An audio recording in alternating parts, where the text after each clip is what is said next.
NI State Papers 1985/86, RUC tipped off Gardai over Robinson invasion.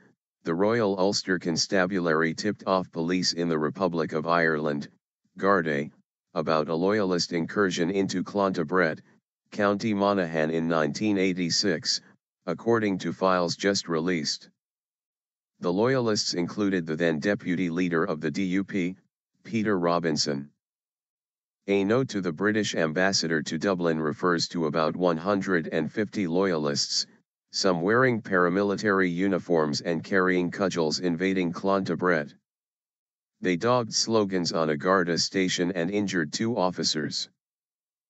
The note said, the RUC's action in tipping off the Garda during the night of 6 to 7 August about the incursion by Peter Robinson and his loyalist thugs was also warmly appreciated in Dublin, according to Michael Lillis of the Irish Department of Foreign Affairs. The NIO official who wrote the note told the ambassador, "We have done our little bit here by holding Irish hands in the Anglo-Irish Secretariat and feeding them with material for their hourly reports to their ministers during periods of particular tension."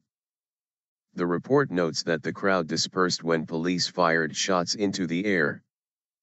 Robinson, who appears to have lingered behind deliberately, was arrested and held in custody for 32 hours, during which he refused all sustenance provided by the Garda, preferring the wholesome Ulster food brought to him by his wife, before being charged with 4 offences, including assaulting Garda and causing willful damage.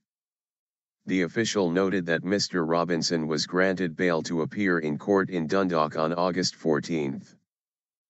Other loyalist shows of strength planned to take place on the same night as Clontibret were limited by RUC activity to Swatrick in County Londonderry, where a group of masked men, some carrying firearms, marched through the nationalist village, causing some damage to property. Both incidents were condemned by the British and Irish governments. For its part, the DUP hailed the operation as a clear indication of the absence of cross-border security.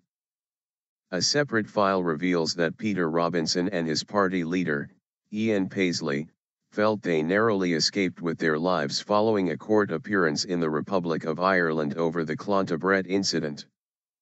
The 2 men made a formal protest at the Foreign Office about the totally inadequate protection given to Mr. Robinson when he appeared in court in Dundalk, County Louth.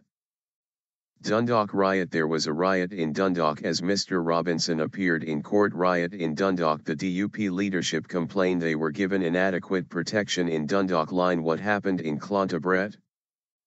Clontibret on August 7, 1986, Peter Robinson marched with a group of loyalists into the County Monaghan village of Clontibret, in protest against what he claimed were inadequate security measures along the Irish border following Margaret Thatcher's signing of the Anglo-Irish Agreement.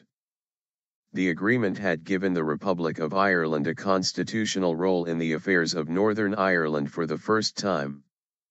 Mr. Robinson was subsequently fined £15,000 for his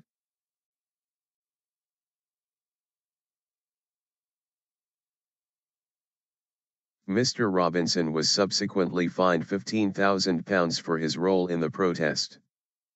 The then party leader Ian Paisley told a BBC documentary, broadcast months before his death at the age of 88, that the protest shouldn't have been done.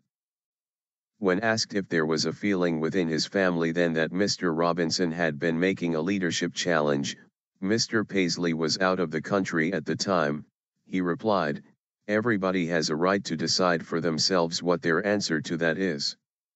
I think he, Mr. Robinson, thought that there was going to be a tremendous uprising as a result of all that, and that didn't happen, he said. However, Mr. Robinson said Mr. Paisley's account was a failure of recollection. He had to leave to go to a funeral in the United States and I stepped in as his deputy into the Clontibret arrangement, said Mr. Robinson.